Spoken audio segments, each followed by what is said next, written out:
نسألك يا من هو الله الذي لا إله إلا هو الرحمن الرحيم الملك القدوس السلام المؤمن المهيمن العزيز الجبار المتكبر الخالق البارئ المصور الغفار القهار الوهاب الرزاق الفتاح العليم القابض الباسط الخافض الرافع. الحمد لله رب العالمين والصلاة والسلام على سيد المرسلين محمد وعلى آله وصحبه أجمعين. رب اشرح لي صدري ويسر لي أمري واحلل عقدة من لساني يفقهوا قولي. آج کا ہمارا درس سورہ انبیاء کی تیسری مجلس ہے اور آیت نمبر 36 سے شروع ہو رہا ہے. اعوذ باللہ من الشیطان الرجیم بسم اللہ الرحمن الرحیم وَإِذَا رَآكَ الَّذِينَ كَفَرُوا إِن يَتَّخِذُونَكَ إِلَّا هُزُوًا أَهَذَا الَّذِي يَذْكُرُ آلِهَتَكُمْ وَهُمْ بِذِكْرِ الرَّحْمَنِ هُمْ كَافِرُونَ. دیکھیے اس آیت میں کئی چیزیں سمجھنا ہے. ترجمہ تو یہ ہے کہ جب کفار آپ صلی اللہ علیہ وسلم کو دیکھتے تھے رآک تو کیا کرتے تھے؟ ہزوا، مسخرہ. لیکن وہ کہہ کیا رہے ہیں؟ اَهَذَا الَّذِي يَذْكُرُ آلِهَتَكُمْ. اسے سمجھنے کی کوشش کریں کہ یہ وہ ہے کہ تمہارے معبود. اب ترجمہ خدا کرو چونکہ ان کے ہیں، بت ہیں یا جو بھی ہیں، تو ذکر کے معنی ذکر کرتا ہے. تو ہم کیا ترجمہ کریں گے کہ معبودان باطل کے بارے میں آپ صلی اللہ علیہ وسلم تبصرہ کرتے تھے. کیا کرتے تھے؟ تبصرہ. جیسے کلام پاک کرتا ہے کہ یہ جن کی تم پوجا کرتے ہو یہ نہ سنتے ہیں، نہ کھاتے ہیں، نہ پیتے ہیں، نہ جواب دے سکتے ہیں. یہ تذکرہ، تو اس کا نام کیا؟ تبصرہ. مگر آپ کو ترجمے میں ملے گا بحیثیت ہے ان کے مشرکین کے، انہوں نے یہ کہا کہ یہ تمہارے خداؤں کا اور برائی سے ذکر کرتا ہے، کیونکہ ذکر دو ہوتے ہیں، ذکر شر اور ذکر خیر. تو برائی نے کیا مطلب؟ ان کی سمجھ، کیونکہ شریعت میں، شریعت اسلامیہ میں ہماری جو شریعت ہے، کلام پاک ہو، احادیث رسول ہوں، سخت منع کیا گیا ہے کہ ان بتوں کی تم برائی نہ کرو. تو برائی میں اور تبصرے میں فرق ہے. تو تبصرہ کرتے تھے، یہ سمجھ جائیں. اب جب تبصرہ کرتے تھے تو وہ کہہ رہے ہیں برائی سے جو ہے مراد لے رہے ہیں. تو اللہ تعالی نے جواب دیا، دیکھیے وَهُمْ بِذِكْرِ الرَّحْمَنِ، اور پھر ہم، دوبارہ ہم. اصل بات یہ ہے کہ رحمان جس کی رحمیت کی بنا پر یہ دنیا میں زندہ ہیں، یعنی دوسرا خدا کو شریک کیا، بتوں کو شریک کیا، اس کے بعد بھی یہ جو زندہ ہیں چل پھر رہے ہیں، کس کے بموجب؟ رحمان کی رحمیت کے بنا پر. تو مذاق تو تمہارا ہونا چاہے تھا، تم رحمان کو نہیں مانتے اور الٹا یوں کہتے ہو کہ جو آپ کو نصیحت کر رہا ہے اس کا مذاق اڑاتے ہو. تو سن لیجئے، نمبر 1، اس وقت کے مشرکین، یوں کہیے کہ عرب مشرکین جو اس وقت تھے جب نبی کریم صلی اللہ علیہ وسلم دعوت دے رہے تھے، ان کی اخلاقی پستی کا نقشہ پیش کیا جا رہا ہے. کیسا نقشہ ہے؟ کہ جو آپ کو نصیحت کرتا ہے اور جس کی بنیاد پر آپ زندہ ہیں تو آپ اسے مذاق سمجھتے ہیں. مگر حالات حاضرہ، آج کل جتنے بھی مشرک اور کفار ہیں، ان کی طرف دیکھیے کہ ان کے پاس کیا ہے. وہاں تو اخلاق کی پستی تھی، تو ان کی بد نفسی کو دیکھیے کہ اسلامی تعلیمات کو سنجیدگی سے دیکھتے، ہمارے رسول کی تعلیمات کو، کلام پاک کو، لیکن بجائے اس کے انہی کا مذاق اڑا رہے ہیں. اس رحمان دیکھیے، رحمان کے رحمیت کی بنا پر زندہ ہیں اور ہماری ہی اس تعلیمات کا مذاق اڑا رہے ہیں. اس لیے کہ جب تک یہ دین موجود رہے گا یہ بھی کھاتے پیتے رہیں گے، تو جو سبب ہے ان کا زندہ رہنے کا اسی کا مذاق اڑا رہے ہیں. مگر یہ تو بات ہوئی مشرکین عرب کی اور یہ آج کل کے کفاروں کی. ہم تو اپنی بات کریں. ہمارے جو مقبرہ پرست ہیں ان کی کیا حالت ہے؟ آپ کہیے کہ یہ جن قبروں پہ جا کے سجدہ کر رہے ہیں یہ تو سنتے نہیں، یہ خود محتاج مدد ہیں، محتاج رحمت ہیں. تو ان کی فطرت میں بگاڑ دیکھیے کیسا آ گیا. ان کی فطرت میں اس قدر بگاڑ آ گیا کہ تمہیں ہم نصیحت کرتے ہیں مگر بجائے نصیحت قبول کرنے کے تمہارے فطرت کا بگاڑ اس حد تک پہنچا کہ اب تو وہابیوں کو دہشت گرد قرار دینے لگے. تو آپ کا ذکر تو یہاں ہے کلام پاک میں، صرف انہی کا نہیں. وہ کہتے ہیں کہ یہ تمہارے بتوں کا ذکر کرتا ہے، ذکر شر کرتا ہے. اور آج کل کے سائنسداں بھی مذاق اڑا رہے ہیں، تو تم بھی ان سے کچھ کم نہیں ہو. کیونکہ بتائیے کہ اس جرم میں کہ توحید پرستوں کو سارے وہابیوں کو لے لیا، کیا ہے یہ؟ ان کی فطرت کا بگاڑ. تو سنیے، اصل میں یہ اس رحمان کا انکار کر رہے ہیں. اور یہ ایسا کیوں؟ بھائی مشرکین عرب لیجئے، حالات حاضرہ کے کفار لیجئے، ایسا کیوں ہو رہا ہے؟ مزید برا مذاق کی ایک کیفیت دیکھیے کیسا مذاق اڑا رہے ہیں. سنیے، کہتے تھے کہ تم جو ہمیں دھمکی دے رہے ہو یا وہی سنا رہے ہو، لے آئیے عذاب. تو اس کا ذکر دیکھیے کیسا ہے.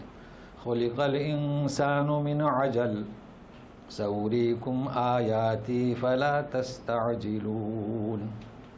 اصل میں انسان کی جو فطرت میں عجلت ہے، تو آپ اوپر سے عذاب مانگ رہے ہیں رسول سے کہ لے آؤ. تو اللہ تعالیٰ فرماتے ہیں سأریکم، میں دکھاؤں گا، تم عجلت مت کرو. کیونکہ اللہ کا قہر، اس کے قہر کی نشانی جب آتی ہے تو وقت پر آتی ہے جی، اور آتی ہے تو اس کی حکمت اور اس مخلوق کے مصلحت کے تحت آتی ہے. اور جب آتی ہے تو کوئی رد نہیں کر سکتا. تو یہ تمہارے مانگنے پر، تمہارے چاہنے پر نہیں آتی. تو تمہیں کوئی نصیحت کر رہا ہے، تم الٹا اس کا مذاق اڑا رہے ہو. تو سنیے تو ہونا کیا چاہے. اور کیا کہتے تھے؟ وَيَقُولُونَ مَتَى هَذَا الْوَعْدُ إِن كُنتُمْ صَادِقِينَ. کہتے تھے کہ یہ وعدہ کب آئے گا، کب آئے گا؟ اگر تم سچے ہو تو آئے گا، اس کے وقت پر آئے گا. مگر جانتے ہو جواب کیسا دے رہے ہیں کہ کاش، تم پوچھ رہے ہو کہ یہ وعدہ کب ہوگا، کاش کہ اس دن کی خبر ہوتی. تو سنیے، لو يعلم الذين كفروا حين لا يكفون عن وجوههم النار ولا عن ظهورهم ولا هم ينصرون. کاش کہ یہ لوگ جانتے اس وقت کو جب عذاب آئے گا تو عذاب یہ اپنے چہروں کو دوزخ کے انگار سے بچا نہیں سکتے، ولا عن ظہورہم، اور نہ اپنی پیٹھوں کو، اور نہ ان کی مدد کی جائے گی. اس عذاب کی جلدی کر رہے ہیں. رب کو ذہن میں رکھیے گا، مانگنے سے نہیں آتا عذاب. کیسے آتا ہے؟ بل تأتیہم بغتۃ فتبہتہم فلا یستطیعون ردھا ولا ہم ینظرون. اچانک آتا ہے. تبہتہم اردو میں لفظ استعمال کرتے ہیں مبہوت کرنا، ہکا بکا کرنا. جب وہ آئے گا تو ہکا بکا کر دے گا، پھر اس کو ٹالنے کی طاقت تم نہیں رکھتے اور نہ مہلت دی جائے گی. اچھا، تم سے پہلے بھی لوگوں نے رسول کا مذاق اڑایا، تو کیا حالت رہی ان کی؟ وَلَقَدِ اسْتُهْزِئَ بِرُسُلٍ مِّن قَبْلِكَ فَحَاقَ بِالَّذِينَ سَخِرُوا مِنْهُمْ مَا كَانُوا بِهِ يَسْتَهْزِئُونَ. تم سے پہلے بھی رسولوں کا مذاق اڑایا گیا، تو جب عذاب آیا ہے جس چیز کا مذاق اڑاتے تھے اسی نے آ کے انہیں دبوچ لیا. کہ عذاب مثالیں موجود ہیں. نوح علیہ السلام نے کشتی بنائی تو ہنستے تھے کہ پانی کہاں ہے، یہ کون سے پانی میں تیرے گی. وہی عذاب نے آ کر دبوچا. اب یہاں سے ایک تنبیہ دی جا رہی ہے کہ آپ لوگوں کو اپنے اقتدار پر، اپنے سلطنت پر، اپنے معبودوں پر جو یعنی آپ انکار کر رہے ہیں ان کے بھروسہ کر کے، تو سنیے گا. قُلْ مَنْ يَكْلَؤُكُمْ بِاللَّيْلِ وَالنَّهَارِ مِنَ الرَّحْمَنِ بَلْ هُمْ عَنْ ذِكْرِ رَبِّهِمْ مُعْرِضُونَ. یہ کلا یکلو استعمال نہیں ہوتا یہاں، یعنی رات اور دن میں رحمان کے مقابلے میں تمہاری کون حفاظت کرے گا. جانتے ہیں آپ رات میں انسان سوتا ہے تو روح کو کون لوٹاتا ہے؟ اللہ تبارک تعالیٰ، ورنہ اسے قبض بھی کر سکتا ہے. تو رات اور دن میں کبھی بھی کون، بلکہ بات یہ ہے کہ یہی لوگ اصل میں ان کے رب کے یاد کرنے سے بے رخی اختیار کیے ہوئے ہیں. جن کے پاس معبود ہیں تو سوال ہو رہا ہے ام لہم آلہۃ تمنعہم من دوننا لا یستطیعون نصر انفسہم ولا ہم منا یصحبون. یہ جتنے بھی معبود ہیں ان کے، کسی کے بھی ہوں، چاہے وہ نام کا مسلم ہو چاہے مشرک ہو، سوال ہے کہ کیا ہمارے مقابلے میں کوئی عذاب آئے تو یہ روک سکتے ہیں، اس کا دفاع کر سکتے ہیں؟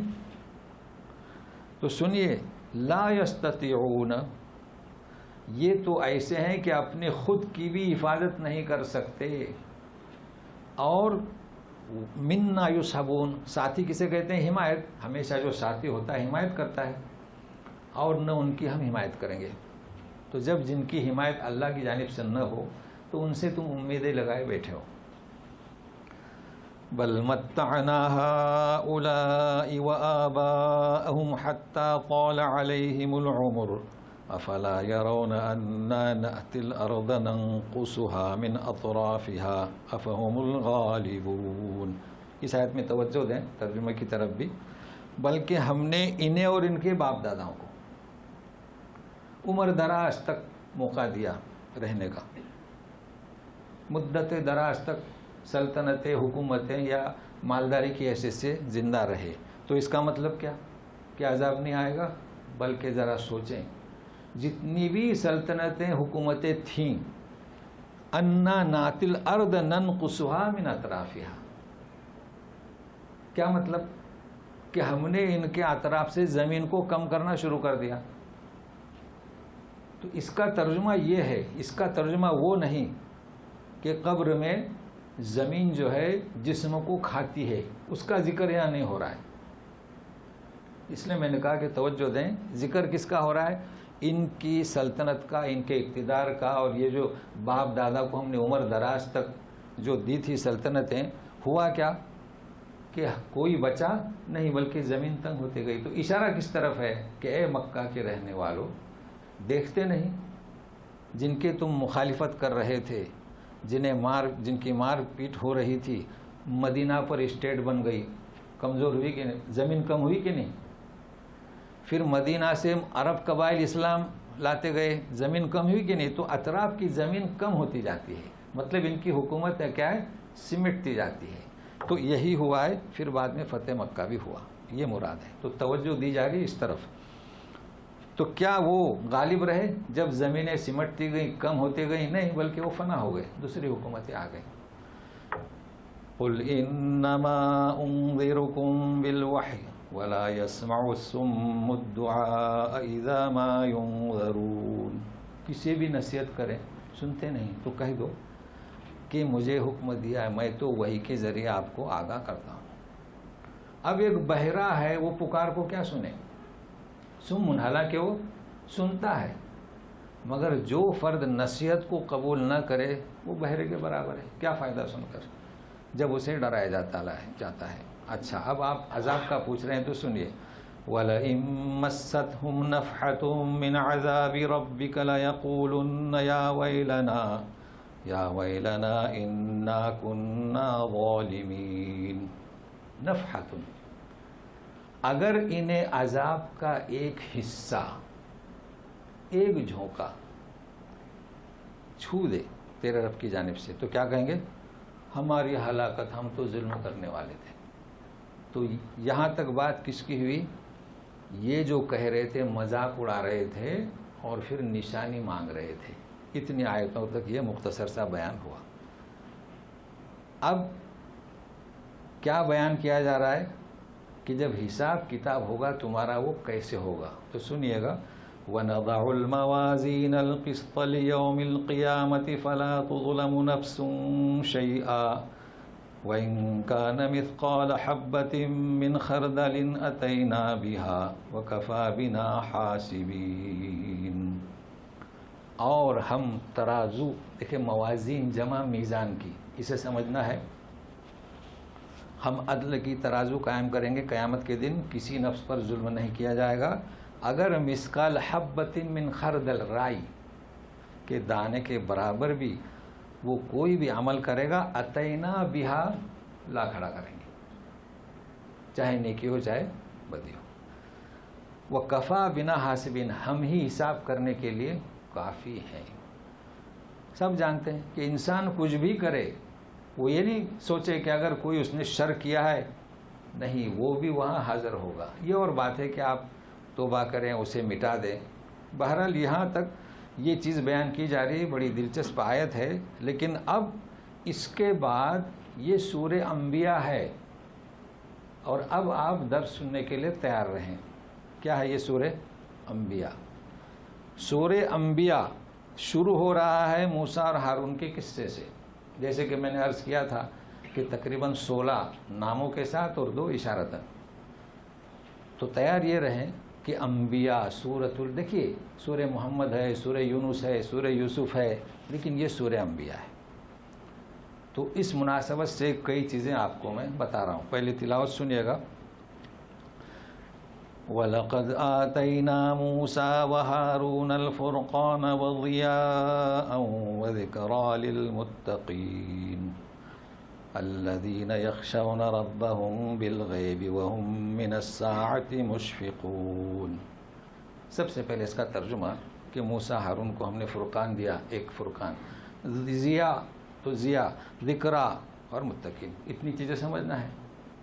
مگر اس کو شروع کرنے سے پہلے پہلی بات یہ ہے کہ ہم جانتے ہیں کہ آدم علیہ السلام، نوح علیہ السلام، پھر ابراہیم علیہ السلام، پھر موسیٰ علیہ السلام، پھر عیسیٰ علیہ السلام، پھر ہمارے نبی. تو یہ ترتیب میں فرق ہے. یہاں دیکھ رہے ہیں نا آپ، وَلَقَدْ آتَيْنَا مُوسَىٰ وَهَارُونَ، پھر اس کے بعد دیکھیں وَلَقَدْ آتَيْنَا ابراہیم. اس کو سمجھیں کیا بات ہے، اور اس کو بھی سمجھو جو میں نے ترتیب بتایا، اس لیے کہ کئی چیزیں سمجھنا ہے. سلسلے انبیاء یاد رہے گا کہ ابراہیم علیہ السلام سے ہی اسحاق اور اسماعیل یہ سارے انبیاء پیدا ہوئے ہیں. تو کیا وجہ ہے کہ ابراہیم علیہ السلام سے مقدم موسیٰ کو کیا؟ اس کی وجہ یہ ہے کہ مخاطبین کون تھے؟ یہود. مخاطبین کون تھے؟ مشرک.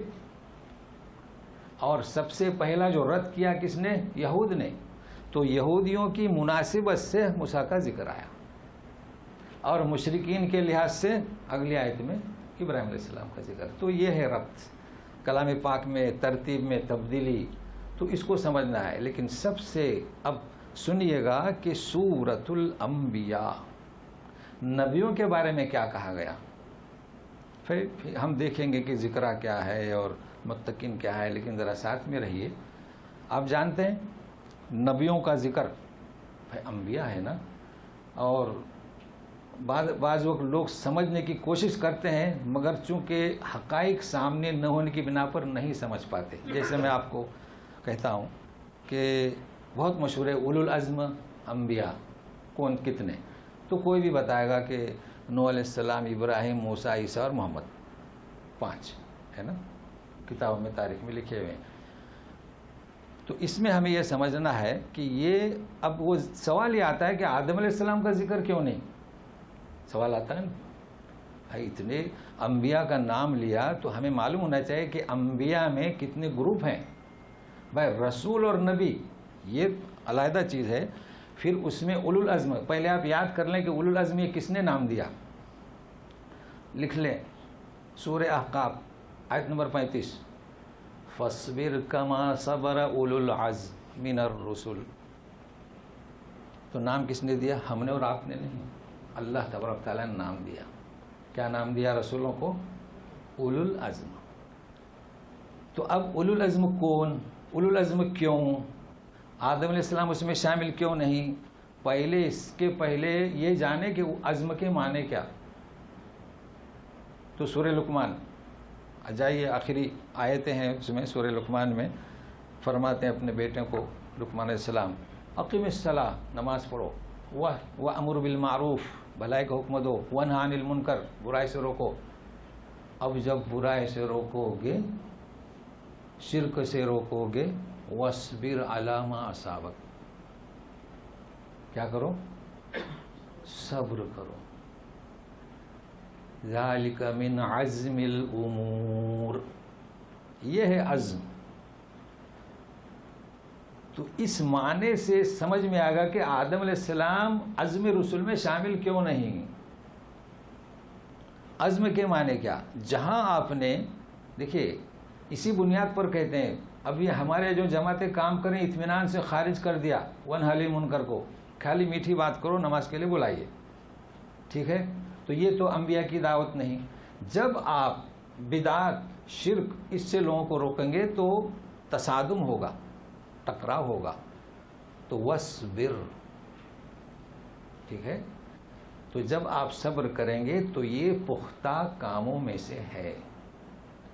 عزم یعنی صبر، تحمل. تو عزم رسول کسے کہا گیا؟ 5. آدم علیہ السلام کیوں شامل نہیں؟ تو سنیے گا. آدم علیہ السلام جب دنیا میں تشریف لائے، بھیجا گیا، تو حوا علیہ السلام اور وہ اور بچے ہوتے گئے. ان کا جو اختلاف ہوا تھا عائلی، فیملی، جیسے کہ قابل حابل کا اختلاف. لیکن یاد رکھیے، اس کو نوٹ کر لیجئے کہ قوم نوح تک کوئی شرک نہیں، کوئی بت پرستی نہیں، کوئی بدعت نہیں. آدم علیہ السلام کیا لے کر آئے تھے؟ جو بھی اللہ تعالیٰ نے فرمایا تھا کہ میری ہدایت آئے گی اس کی پیروی کریں. کوئی تصادم نہیں تھا، کوئی ٹکراؤ نہیں تھا. تو اس بنیاد پر صبر کا سوال ہی پیدا نہیں ہوا. یہ تو صبر اور ہے، لیکن جہاں تصادم ہوتا ہے، جیسے آج کل ہو رہا ہے ہمارے خلاف، شریعت محمدیہ کے خلاف، یہ ہے تصادم. سب سے پہلے شرک، بت پرستی، قوم نوح.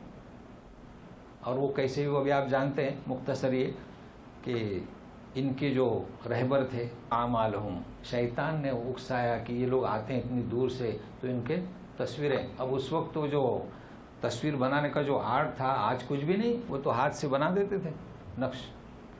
تو یہ بت پرستی شروع ہوئی. اس کے رد کے لیے کون آئے؟ نوح علیہ السلام. اب جب نوح علیہ السلام آئے ہیں تو کیسے مذاق اڑایا گیا، کیسے تصادم ہوا؟ وَاصْبِرْ عَلَىٰ مَا أَصَابَكَ، کیسا صبر کیا، یہاں تک کہ کہہ دیا کہ یہ لوگ تو ایمان لانے والے نہیں. تو آپ کا نام کیا؟ اولو العزم. تو حکم ہوتا ہے کہ اے رسول، یہ مذاق کر رہے ہیں، آپ کو جادوگر کہہ رہے ہیں، فَاصْبِرْ كَمَا صَبَرَ اولو العزم من الرسل. تو آیا سمجھ میں؟ چلیے. اب نوح علیہ السلام، ظاہر ہے کہ طوفان کے بعد پھر آپ کی اولاد، اور پھر دین حنیف کہیے، دین اسلام جو صحیح چل رہا تھا، تو کہاں تک چلا؟ ابراہیم علیہ السلام کی قوم. پھر بت پرستی آئی، ہر گھر بت پرستی. تو کسے بھیجا گیا؟ ابراہیم علیہ السلام کو. کیسا صبر کیا؟ اپنے گھر سے شروع کیا، گھر سے نکال دیے گئے. تو کیا نام؟ اولو العزم. فَاصْبِرْ كَمَا صَبَرَ اولو العزم. تو یہ 2 ہوئے نا جی. پھر دین حنیف قائم ہوا، پوری سرزمین پر چلتا رہا. پھر کہاں بگاڑ آیا؟ بنی اسرائیل. پھر کون بھیجا گیا؟ موسیٰ علیہ السلام. کیسا تصادم ہوا فرعون کے ساتھ؟ کیسا تصادم ہوا؟ آپسی کی طرف نہ جائیں، یہ اولو العزم. پھر یہ دین چلتا رہا امن و امان کے ساتھ. پھر بگاڑ کہاں آیا؟ قوم عیسیٰ کا یہ اس زمانے میں. تو ان کی سر کو بھی ان کی ہدایت کے لیے یہودیوں کی عیسیٰ ابن مریم بھیجے گئے. جب انہوں نے دیکھا کہ ہماری ہدایت کے لیے تو مخالفت شروع کر دی، تصادم شروع ہوا. تو اس طریقے سے چلتا رہا. پھر جب دنیا میں ہر طرف شرک اور خانہ کعبہ میں 360 بت، تو کسے بھیجا گیا؟ نبی کریم صلی اللہ علیہ وسلم. تو اس کو نوٹ کر لیں کہ اولو العزم کون، اولو العزم کیوں کہا جاتا ہے، اور آدم علیہ السلام اس میں کیوں شامل. دیکھیے آپ کا عزت و احترام اپنی جگہ پر، آپ کیا ہیں؟ ابو البشر ہیں. مگر ایک ذہن میں لوگوں کے سوال پیدا ہوتا ہے، تو ہر چیز کا جواب ہر وقت نہیں دیا جا سکتا. لوگ پوچھتے ہیں تو یہی جواب دیتے ہیں کہ نہیں، اب یہ چیزیں تو سمجھا نہیں سکتے ہر وقت. تو بہرحال یہاں تک یہ اولو العزم. اب سنیے کام کی بات، ہماری بات ہے نا. کیا لقب دیا گیا ہمارے نبیوں کو؟ اولو العزم. کبھی کسی نبی کو غوث کا لقب دیا گیا؟ نہیں. کیا مطلب غوث کا؟ کبھی یہ کہا گیا غوث کا مطلب یہ کہ فریاد رسی کرنے والا. ہم تو اولو العزم کا نام بھول گئے. ہمیں یہ کہا جا رہا ہے کہ ان کی پیروی کرو، ان کے جیسا عزم رکھو، ان کے جیسا صبر کرو، ان کے جیسے دین کو پھیلاؤ. ہم نے ہمارے نبیوں کی دعوتوں کو چھوڑ کر غوث کہاں ہے؟ رسول کو کسی کو یہ لقب نہیں دیا گیا، بلکہ دیا گیا کیا؟ اولو العزم. تو کوشش یہ کرنا ہے. تو بہرحال ابھی بہت کچھ چیزیں ہیں، سنتے رہیے گا. سب سے پہلے کہا گیا کہ ہم نے فرقان دیا، پھر کہا گیا کہ ہم نے ضیاء دیا، ہے نا، فرقان و ضیاء. پھر کہا گیا کہ ذکرہ ہے متقین کے لیے. ذکرہ یعنی کیا؟ یہ بھولا ہوا سبق ہے.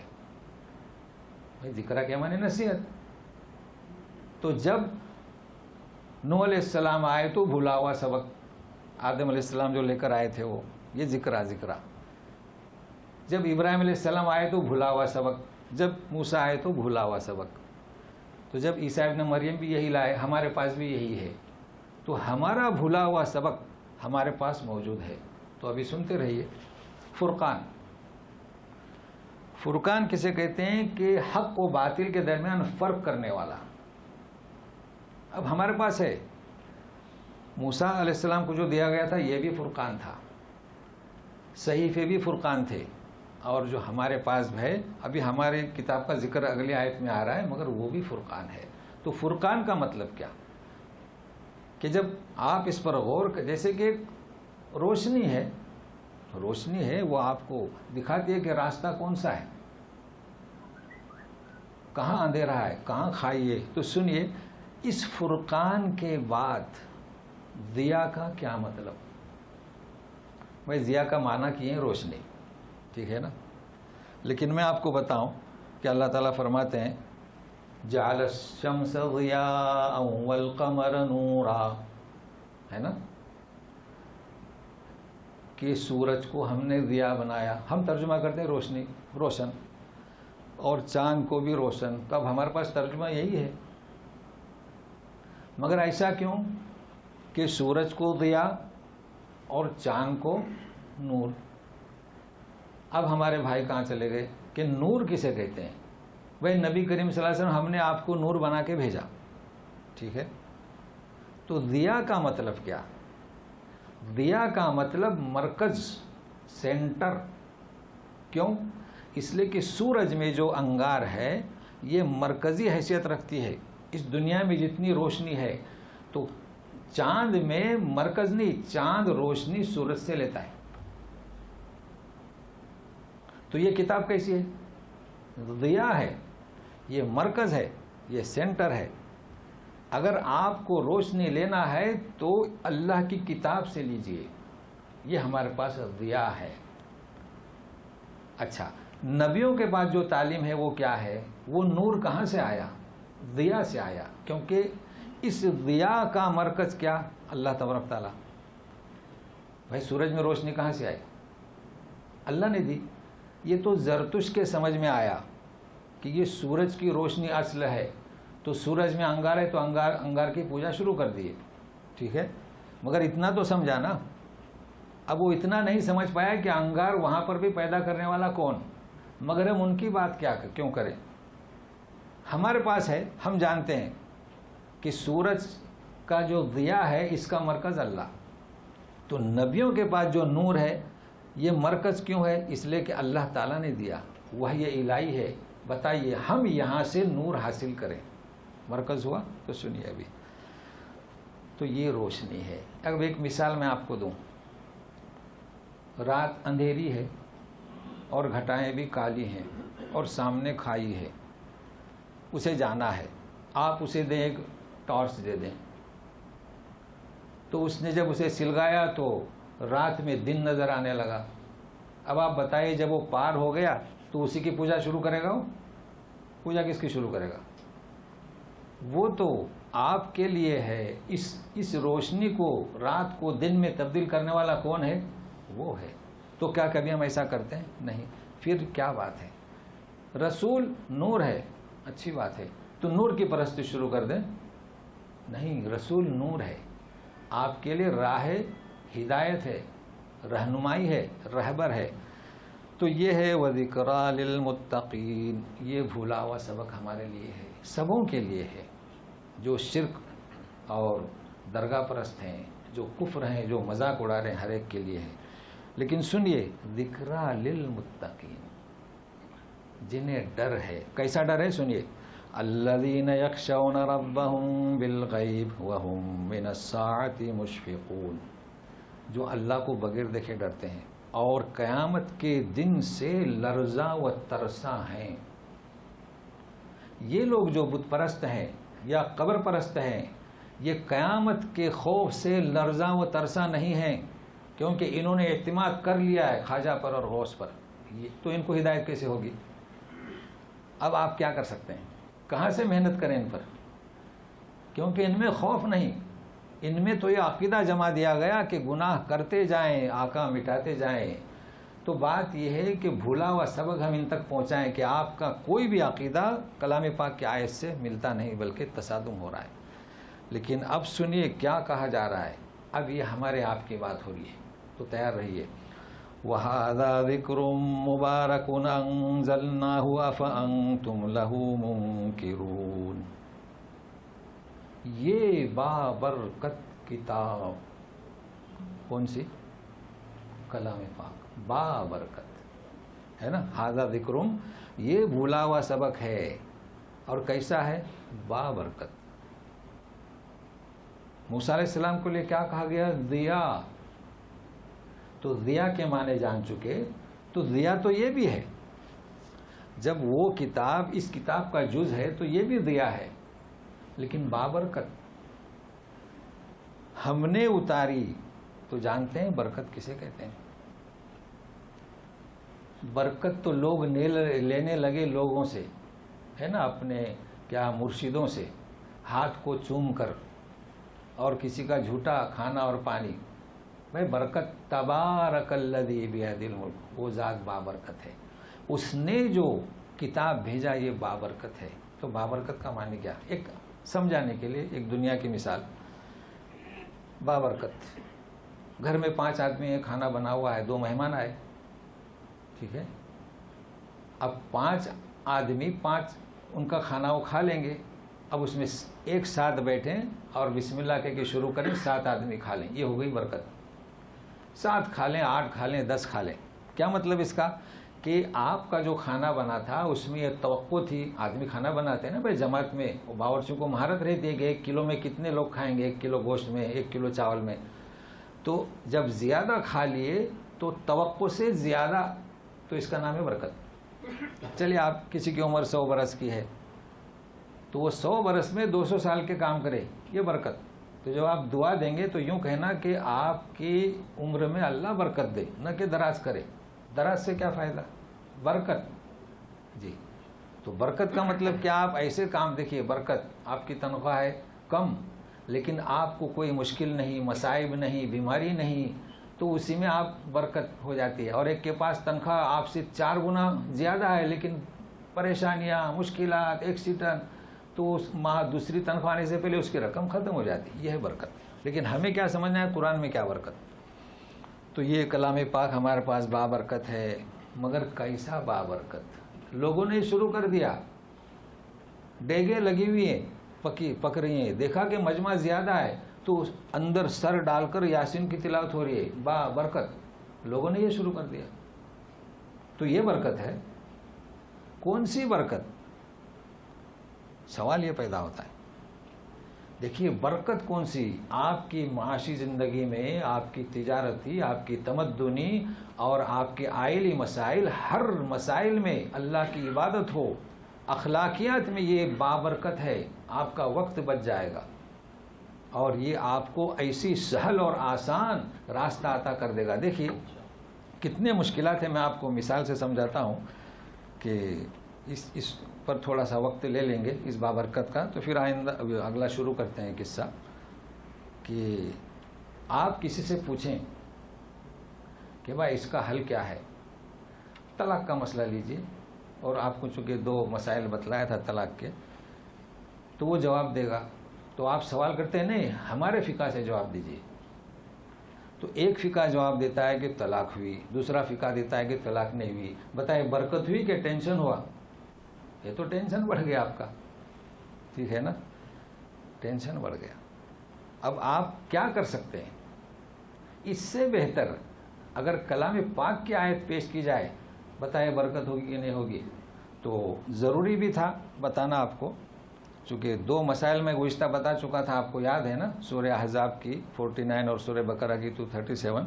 لیکن میں آپ کو تھوڑا اور ایک مسئلہ بتاؤں کہ اسی تعلق سے دیکھیں قرآن آپ کا مسئلہ کیسے حل کرے گا. بات چل رہی تھی کس کی، اور یہ ضروری بھی ہے، بہت ضروری ہے. اس لیے کہ نبی کریم صلی اللہ علیہ وسلم نے معاذ بن جبل کو جب بھیجا تھا یمن، تو پوچھا تھا کہ بما تقضی، فیصلہ کیسے کرو گے؟ تو بولے قرآن. اگر نہیں پایا تو بولے حدیث رسول. پھر نہیں پایا تو اس کو سننے ذرا غور سے. کیا فرمایا تھا؟ قیاس نہیں فرمایا تھا. لوگ ترجمہ بھی غلط کر جائے. اجتہد، کیا مطلب اجتہد کا؟ جہاد سے بھی بڑھ کر. آپ لوگ تو اب اتنے سال ہو گئے، تاہم فرق ہے نا. بھائی جہاد کسے کہتے ہیں جانتے ہیں، مگر اس میں تا زیادہ ہے. تا زیادہ ہے نا.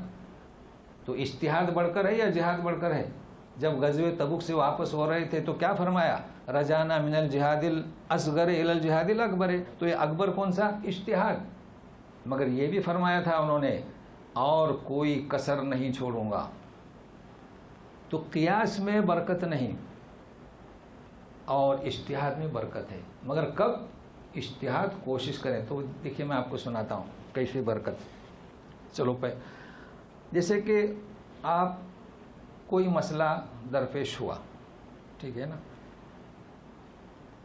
چلیے قیاس لوگ کرتے ہیں. یہ قیاس کی بنیاد پر ہمارا نقصان اور صحیح نتیجے پر بھی نہیں پہنچتے. چلیے قیاس کیا کہ جمعہ کے پہلے سنت پڑھنا کہ نہیں پڑھنا.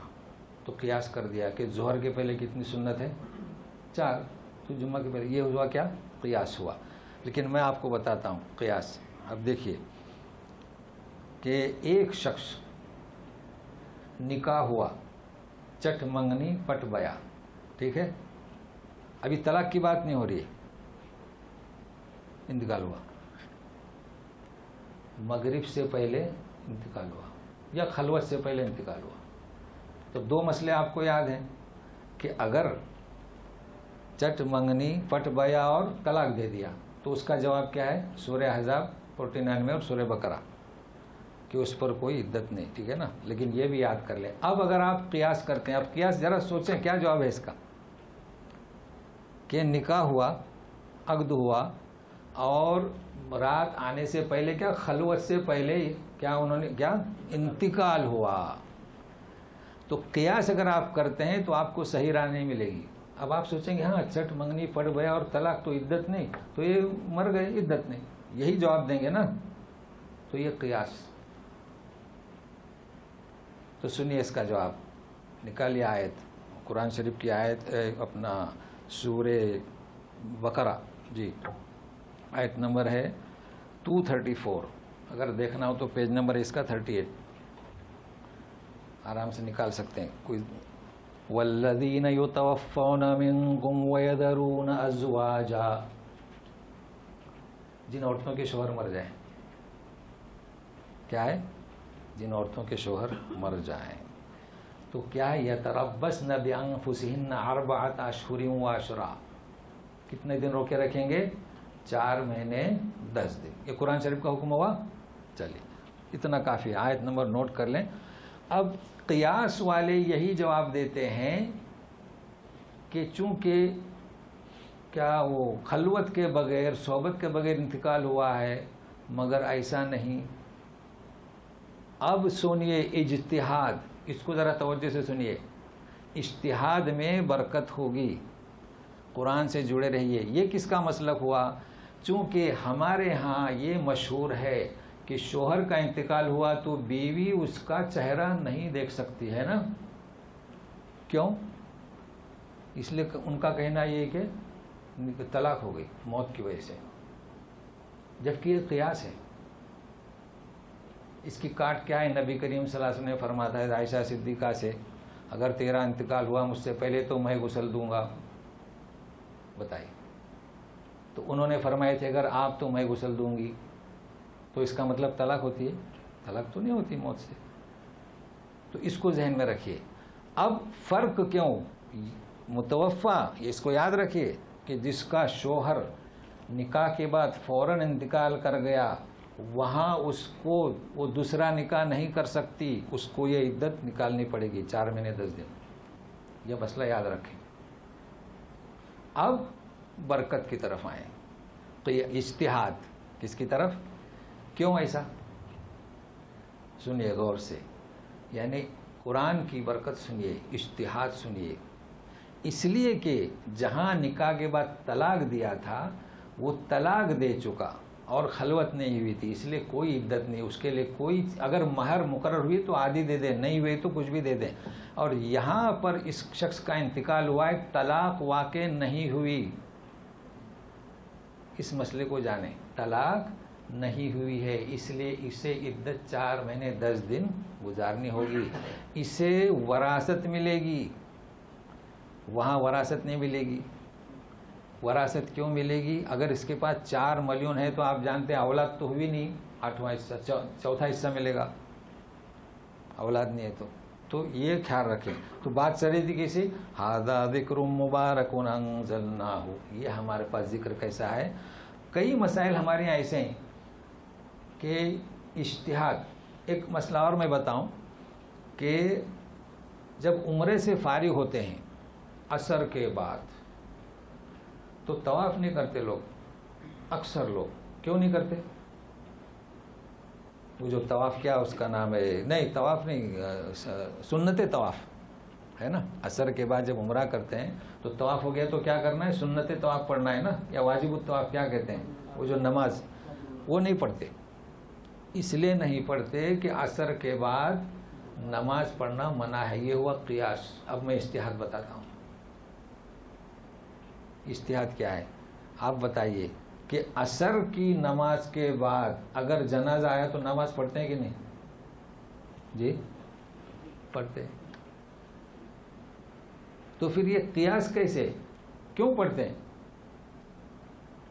اس لیے کہ سبب عصر کے بعد پیدا ہوا، عصر کی نماز نے پڑھ لی، اب مطلق نماز منع ہے، اب جنازہ آیا تو سبب ابھی ہوا۔ جیسے آپ مسجد میں داخل ہو جائیے، تحیۃ المسجد پڑھیے، چونکہ آپ عصر کی نماز کے بعد مسجد میں داخل ہوئے ہیں، تو اسی طریقے سے آپ نے جو طواف کیا ہے عصر کے بعد کیا ہے، سنت طواف پڑھیے۔ بہرحال یہ مسئلہ واضح ہوا، تو اتنی مثال کافی ہے۔ بہرحال یہ ذکر مبارک ہے، یہ کلام پاک ہمارے پاس ہے، اب ہمارا کام ہے کہ ہم اسے سمجھیں اور اس پر عمل کریں، اور کیا کریں؟ جسے کہتے ہیں اجتہاد، نہ کہ قیاس۔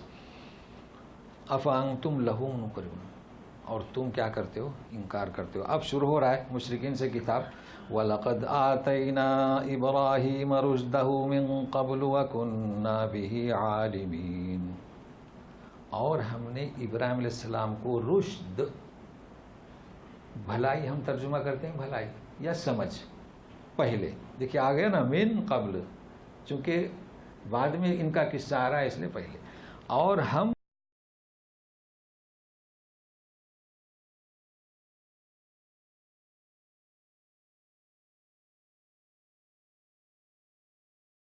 خوب جاننے والے تھے. اب یہ رشد کیا؟ دیکھیے ایک تو ہوتی ہے ہدایت، ہم نے فلاں کو ہدایت دی ہے نا.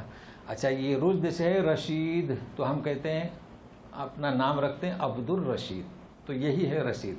تو رشید یہ ہدایت سے اوپر کا درجہ ہے. بھائی ایک تو ہدایت، آپ نے کوئی چیز دیکھا، کرشمہ دیکھا، آیت پڑھی، نصیحت سنی تو آپ کو ہدایت مل گئی. ہدایت دینے والا بھی اللہ. لیکن ہدایت سے بڑھ کر رشد کے پھر کبھی جو کوئی کسی کو ہدایت ملے وہ گمراہ بھی ہو سکتا ہے، لیکن جب رشد یہ آخری حد ہے تو یہ ہے رشد. اس لیے دیکھیے کیسا تصادم ہوا. اور ہم اسے خوب جاننے والے تھے. جس وقت اب وہ اپنے ٹکراؤ کے ساتھ وہ کیسی دعوت دے رہے ہیں. اذ قال لأبيه وقومه ما هذه التماثيل التي انتم لها عاكفون.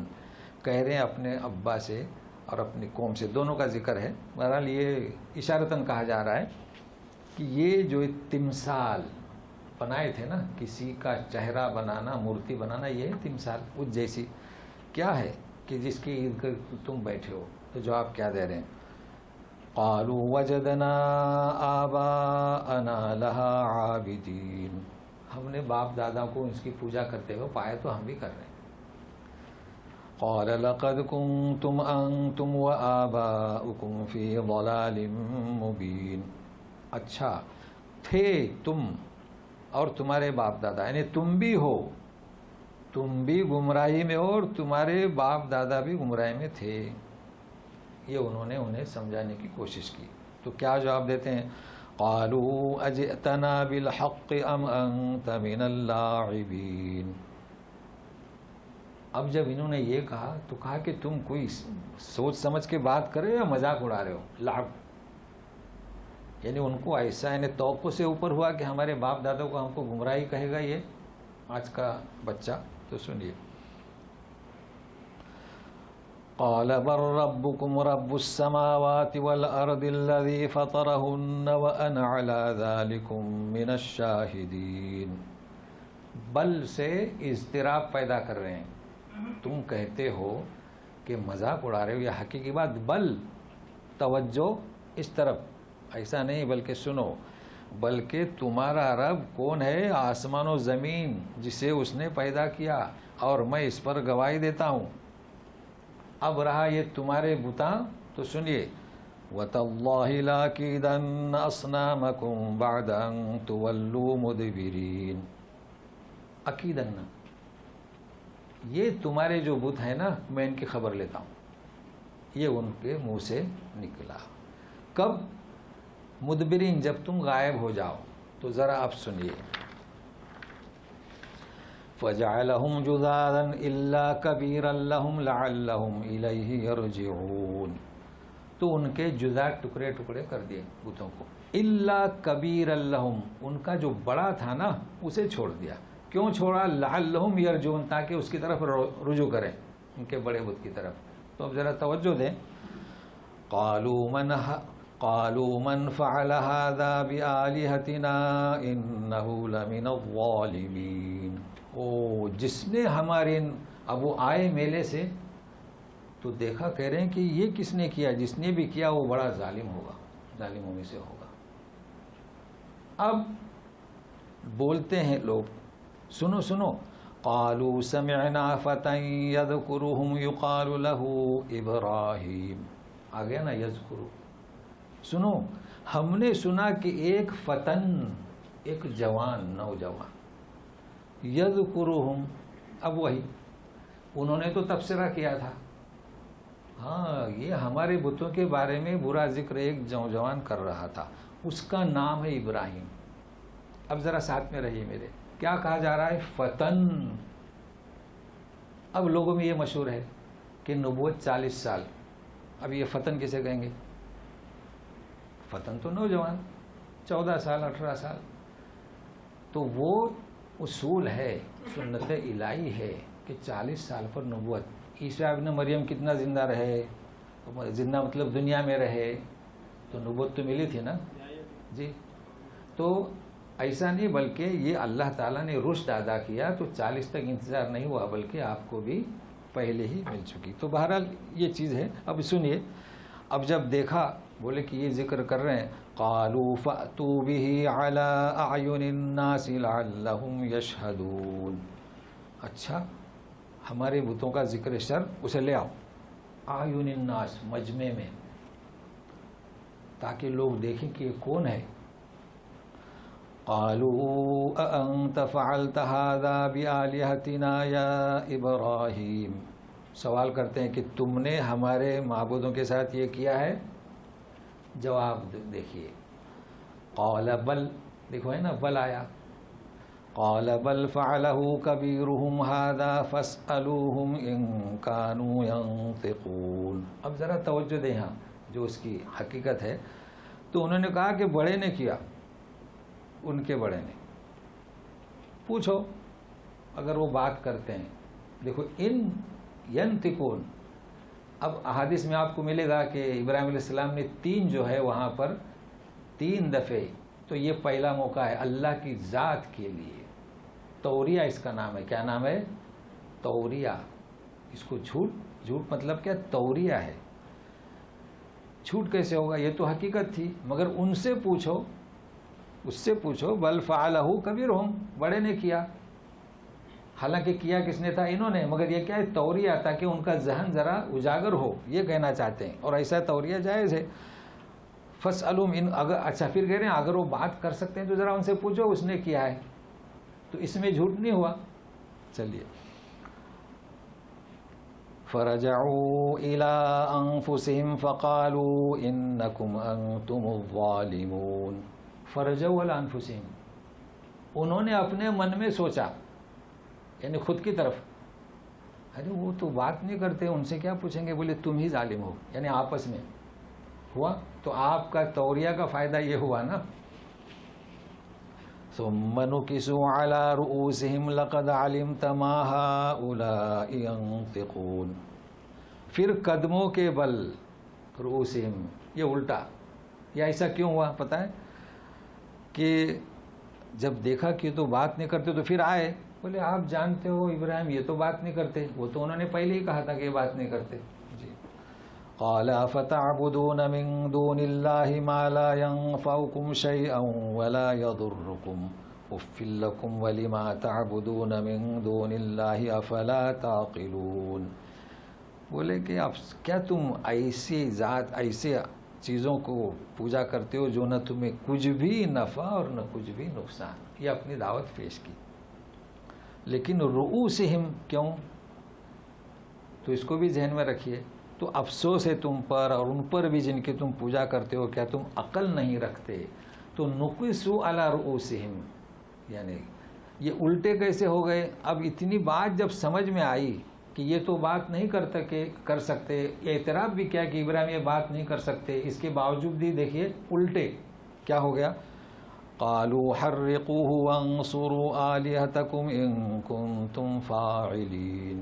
بولتے ہیں کہ اسے جلاؤ. چلیے یہ ہوا نقصوا علی رؤوسہم. جلاؤ اور اپنے بدوں کی مدد کرو. ہو جنہیں توڑ دیا ہے ان کی مدد کرو. افلا تعقلون. ان کنتم، اگر تمہیں کرنا ہے. اب انہوں نے یہ طے کیا. اب یہاں قصہ ہمیں بیان نہیں کرنا ہے.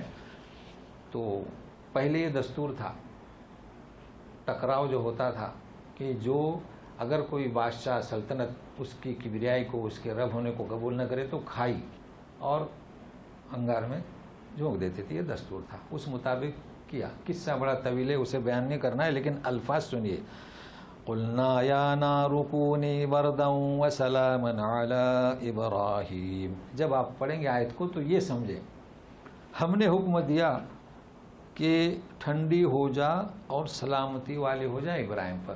تو یہ ٹھنڈی تو ہم سب سمجھتے ہیں، انگار تیز ہوتی ہے، گرمی ہٹ پیدا کر دے تو ٹھنڈی ہو گئی. پھر سلامتی کیا؟ اس لیے کہ سخت سردی میں بھی انسان ٹھٹر کے مر جاتا ہے. تو دونوں ایک ساتھ حکم ہوئے، ٹھنڈی بھی ہو جا اور ایسی ٹھنڈی نہیں کہ ابراہیم کو نقصان دے، سلامتی والی. اس کو یاد رکھیں. وَأَرَادُوا بِهِ كَيْدًا فَجَعَلْنَاهُمُ الْأَخْسَرِينَ. انہوں نے ابراہیم کے ساتھ چال چلی، ہم نے انہیں ہی ناکام بنا دیا. وَنَجَّيْنَاهُ وَلُوطًا إِلَى الْأَرْضِ الَّتِي بَارَكْنَا فِيهَا لِلْعَالَمِينَ. اور ہم نے انہیں اور لوط کو کیا کیا؟ نجات دی. إِلَى الْأَرْضِ الَّتِي مطلب عراق سے کہاں چلے؟ ایسی زمین کہ اس کے اطراف میں ہم نے برکت دی، للعالمین سارے جہاں والوں کے لیے. تو یہ برکت کیا؟ اب پھر برکت آیا، یعنی اس زمین کو یہ تقدس حاصل ہے کہ سارے انبیاء کا مولد اور مدفن، یہ تقدس. تو ظاہر بات ہے کہ وحی الہی کہاں آتی رہی؟ اس زمین پر. برکت ہوئی کہ نہیں ہوئی؟ اور ظاہری برکت بھی ہے کہ وہاں کے پھل فروٹ اللہ تعالیٰ نے یہ بھی اس کی وہاں پر برکت عطا کی، یہ مراد ہے. اب اس کے ساتھ جو ہے وَوَهَبْنَا لَهُ إِسْحَاقَ وَيَعْقُوبَ نَافِلَةً وَكُلًّا جَعَلْنَا صَالِحِينَ.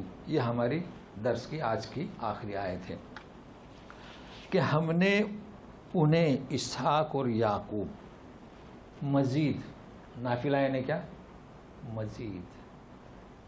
مزید برآں، اور ہم نے سب کو نیک کاروں میں سے بنایا. تو چونکہ لوط علیہ السلام کا قصہ آگے آ رہا ہے، وَلُوطًا آتَيْنَاهُ، یہ ان کے ماتحت تھے تو یہاں ذکر آ گیا.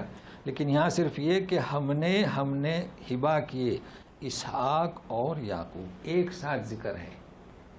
کسے دیے؟ تو یوں سمجھیے کہ اسحاق اور یعقوب یعنی اسحاق کی اولاد مراد ہے. تو مطلب یہ ہے کہ اپنے پوتوں کو بھی، اپنے بیٹوں کو بھی بیٹا، اور وہ بھی اس کی اولاد ہے، یہ کہا گیا. اب اس کے بعد میں ان ساروں کا ذکر ہے، وَجَعَلْنَاهُمْ أَئِمَّةً، تو اس کو سننے کے لیے انشاءاللہ آئندہ کے درس میں. بہرحال آج کل کے درس میں قصہ بھی ہوا، اور جو ہدایت ہمارے لیے ہوئی اللہ تعالی ہمیں اس کی سمجھنے کی توفیق عطا فرمائے. وصلی اللہ تعالی علی خیر خلقہ محمد وآلہ وصحبہ اجمعین برحمتک یا ارحم الراحمین. اعوذ باللہ من الشیطان الرجیم. وَوَهَبْنَا لَهُ إِسْحَاقَ وَيَعْقُوبَ نَافِلَةً وَكُلًّا جَعَلْنَا صَالِحِينَ. جی پہلے یہی درس سے آپ سوال کیجئے، کوئی لفظ ترجمہ یا کوئی، تو اس کے بعد میں پھر چلیے ابھی وقت ہے آپ کے پاس. حرم میں تو ہر وقت نماز پڑھنے کی اجازت ہے. جی طواف کے بعد بھی تو پڑھ سکتے ہیں. ہاں، ان کا سوال ہے کہ حرم میں ہر وقت نماز پڑھنے کی اجازت ہے، لیکن اصل میں ہمارے یہاں جو حرم میں آتے ہیں نا، وہ یہ ہادہ قرآن مبارکن والی ذہنیت لے کر نہیں آتے ہیں، سمجھ رہے ہیں نا. تو اس لیے مسائل پیش آتے ہیں، چونکہ وہ ان کی ذہنیت یہی ہوتی ہے، پھر وہاں جواب بھی یہی دیتے ہیں. آپ جانتے ہیں ایک صاحب نے سوال کیا کہ یہ سنت الطواف پڑھے نہیں، تو کہا کہ آپ حنفی ہیں تو نہیں پڑھ سکتے، شافعی ہیں تو پڑھ سکتے ہیں. تو وہاں پھر وہ تصادم ہو گیا کہ آپ یہ کیا کہہ رہے ہیں، تو آپ حرم میں ہیں. تو اس لیے ہم نے کہا تھا کہ یہ اصل میں اس میں بھی آپ اگر کوشش کریں، وہ بھی غلطی پر ہے.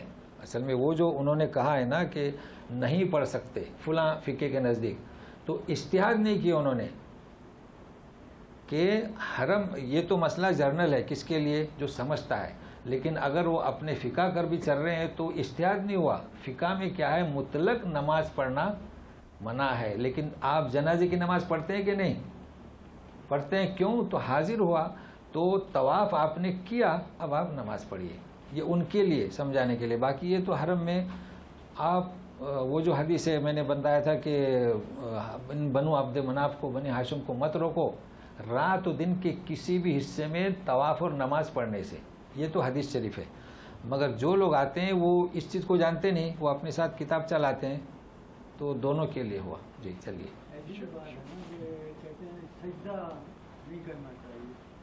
ہاں ہاں ہاں، یہ اور ایک جواب آیا ہے نا، یہ اس کو قیاس کہیں گے. ماشاءاللہ بہت اچھا ہوا بیان کیا. تو وہ جواز اس لیے دیتے ہیں کہ اس میں چونکہ سجدہ نہیں ہے، ٹھیک ہے نا، اچھا، اور اس نماز میں سجدہ ہے، ٹھیک ہے. یہ اصل میں کیا ہے، انہوں نے اپنے اس قیاس کو مضبوط کرنے کے لیے قیاس کیا ہے، لیکن اصل میں ایسا نہیں ہے، سبب نہیں ہے، سبب نہیں بنا ہے، سمجھ رہے ہیں. اچھا، پھر اس وقت کیا جواب دیں گے جب اللہ کے رسول فرماتے ہیں کہ جب کسی بھی مسجد میں جاؤ تو تحیۃ المسجد پڑھو. اب ہم یہاں عصر کی نماز پڑھ کے دوسری مسجد میں گئے، اب کیا کریں گے؟ پڑھیں گے، چونکہ سبب دخول ہوا نا. تو یہ ہے اس کا جواب. اب یہ انہوں نے قیاس کیا، سمجھ رہے ہیں نا.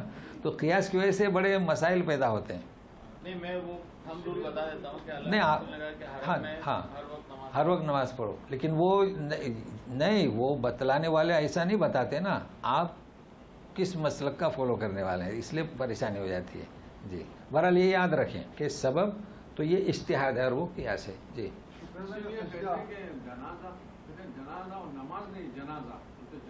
ہاں، وہ جو انہوں نے بتایا، وہ انہوں نے بتایا ویسا ہے سجدہ.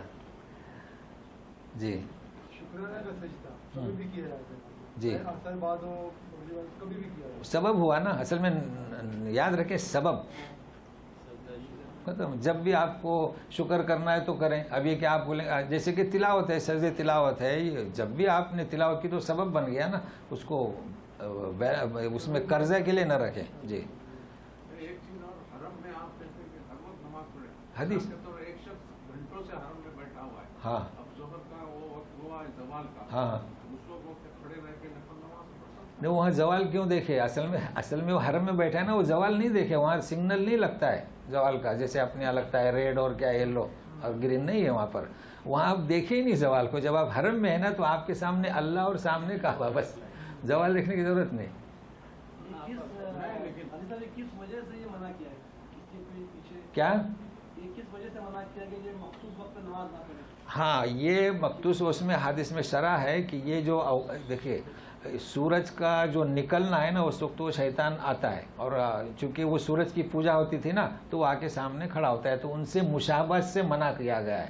من تشبہ بقوم فہو منہ، کہ اس وقت میں آپ رکے رہیں، یہ منع کیا گیا. لیکن حرم میں تو وہ چیز نہیں ہے نا. صحیح، آپ سوال سمجھ میں آیا نا. حرم میں تو ہاں، اللہ کے سامنے. اچھا، عصر کے بعد اس لیے منع کیا گیا اور فجر کے بعد کہ اللہ تبارک تعالیٰ نے اپنی حکمتوں اور بندوں کے مصلحتوں کے تحت احکام نازل کیے. تو فجر میں انسان کی طبیعت میں یہی ہوتا ہے کہ وہ فجر کے بعد سنتیں نہ پڑھے بلکہ چلا جائے، اور عصر میں بھی. تو یہ دونوں ایک انسان آرام گاہ سے آتا ہے. اب آپ اس کے بعد نماز پڑھ رہے ہیں تو مخالفت ہوئی نا.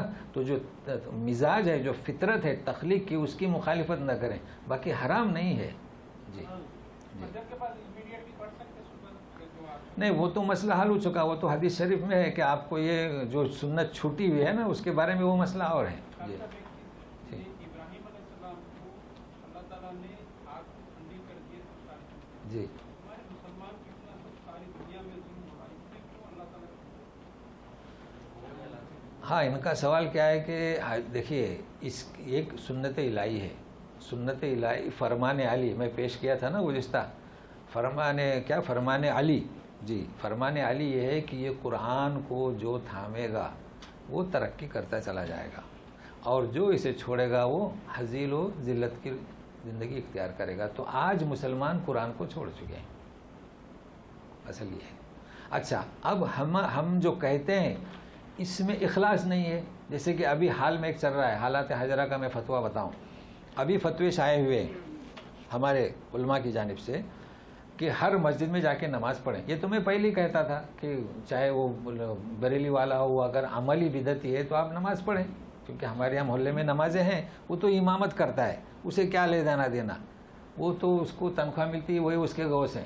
تو ایسوں کے پیچھے جو نماز پڑھتے ہیں ہم، تو ابھی فتویٰ صادر ہوا کہ ان کے پیچھے نماز پڑھیں، ہر ایک کے پیچھے.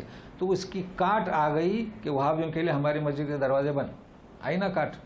کیوں آئی کاٹ؟ کیونکہ فتوے میں اخلاص نہیں.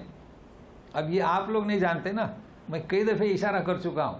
جس وقت میں یہاں آیا تو ہمارے لوگوں کی فجر، عصر اور وتر اور عرفات میں 4 نمازیں ان کے پیچھے نہیں ہوتی تھی. کن کے پیچھے؟ حرم کے امام کے پیچھے. تو جن کی 4 نمازیں حرم کے امام کے پیچھے نہیں ہوتی ہیں، وہ یہ فتویٰ دے کہ ان کی مسجد میں نماز پڑھو تو فتوے کا اثر کچھ نہیں ہوگا، کاٹ آ گئی.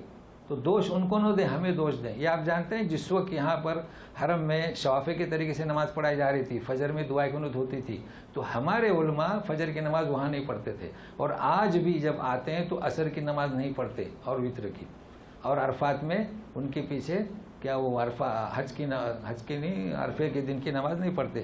یہاں سے فتوے صادر ہو رہے ہیں کہ سب کے پیچھے نماز پڑھو، تو کاٹ آ گئی. تو افسوس ان کا نہیں، کس کا؟ ہمارا.